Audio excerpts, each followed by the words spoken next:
बहुत अरसा पहले समंदर की गहराइयों में एक पेशगोई हुई थी। कहा गया था कि एक दिन ऐसी शहजादी पैदा होगी जिसके दिल में समंदर का चमकता हुआ मोती होगा, एक मोती जो अंधेरे को रोशनी में बदलने की ताकत रखता होगा। मलिका मुर्नस और बादशाह नीरोस की खुशी का ठिकाना नहीं जब उनकी बेटी परलेना पैदा होती है। इसके सीने में एक रोशन मोती चमक रहा होता है। पूरे ओशिंदिया में जश्न मनाया जाता है, मगर अचानक बादल छा जाते हैं और समंदरी चुड़ैल इब्बिसरा नमूदार होकर लानत डाल देती है। जब काला चांद निकलेगा, तुम्हारी रोशनी बुझ जाएगी और ओशिंदिया तारीकी में डूब जाएगा। शाही नुजूमी मीनाओ खबरदार करते हैं, सिर्फ रोशनी का ताज ही शहजादी और सल्तनत को बचा सकता है। वक्त गुजरता है। परलेना अब 13 साल की हो चुकी है, नेक दिल और बहादुर जल परी जिसके नीले बाल और चमकदार दम है।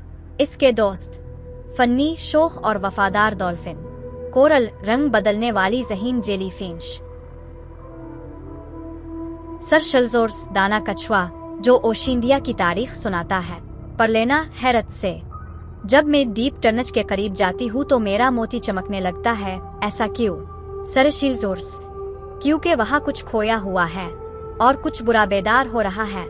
चांद पर सिया साया छा जाता है, समंदर में तूफान आ जाता है, पौधे मुरझा जाते हैं, मखलूक खौफजदा हो जाती है। मलिका मुर्नस बीमार पड़ जाती हैं और परलेना का मोती मध्यम पड़ने लगता है। नुजूमी मीनाओ बताते हैं कि रोशनी का ताज ही बचाव का वाहिद जरिया है। ये लोमोरा के खंडरात में छुपा है जो तारीख खाई के अंदर है। बादशाह नीरोस परेशानी से, बेटी ये सफर बहुत खतरनाक है।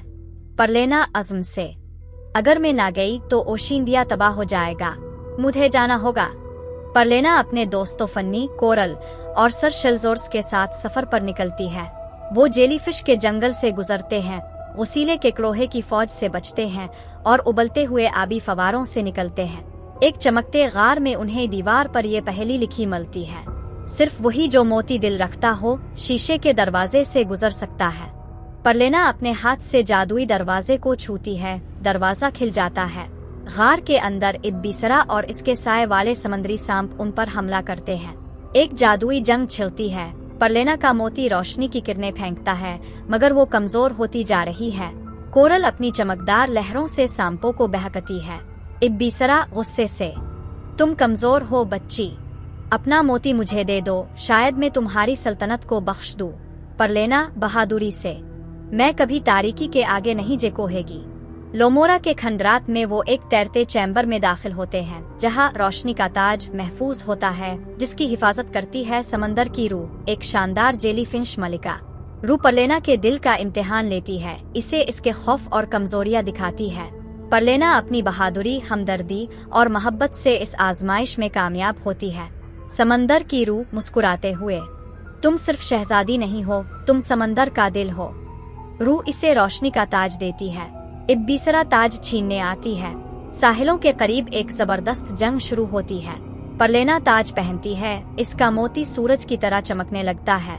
वो समंदर के कदीम मुहाफिजों को बुलाती है, देओकामत मानतारे, चमकते वहेल और मरजानी सिपाही। परलेना बुलंद आवाज में, ये समंदर रोशनी और जिंदगी का है, ना कि तारीकी का। इब्बिसरा शिकस्त खाती है और डीप टर्नच के नीचे एक क्रिस्टल कैद में बंद कर दी जाती है। सिया चांद खत्म होता है, रोशनी ओशिंदिया में वापस आती है। मलिका मुर्नस जाग जाती हैं, सल्तनत में बेहार आ जाती है। परलेना को ताज पहनाया जाता है, अब वो है ओशिंदिया की मुहाफिज शहजादी। एक चमकते मोती वाली लड़की ने साबित किया कि सबसे बड़ी ताकत ना जादू में है, ना ताज में, बल्कि एक हमदर्द, बहादुर और रोशन दिल में है।